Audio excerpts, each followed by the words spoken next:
ത്രിയേക ദൈവത്തിൻ്റെ തിരുനാമത്തിന് മഹത്വമുണ്ടാകട്ടെ. കർത്താൽ പ്രിയ സഹോദരങ്ങളെ, വേർഡ് ടു വേൾഡ് ടെലിവിഷൻ്റെ ആഭിമുഖ്യത്തിൽ നടത്തപ്പെടുന്ന ബൈബിൾ ക്രൗൺ പ്രതിദിന പ്രശ്നോത്തരിയിലേക്ക് നിങ്ങളെല്ലാവരെയും കർത്തൃനാമത്തിൽ സ്വാഗതം ചെയ്യുന്നു.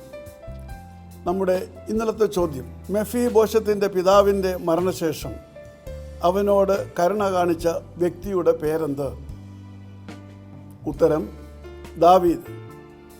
2 ശമൂവേൽ 9-ാം അധ്യായം 6-7 വാക്യങ്ങളിൽ നമുക്കത് കാണുവാൻ കഴിയും. ഇന്നലത്തെ വിജയി.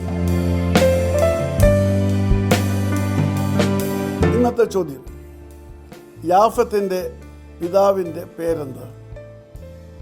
ചോദ്യം ഞാൻ ആവർത്തിക്കുന്നു, യാഫത്തിൻ്റെ പിതാവിൻ്റെ പേരെന്ത്? ഉത്തരങ്ങൾ അറിയിക്കുക, സമ്മാനങ്ങൾ നേടുക.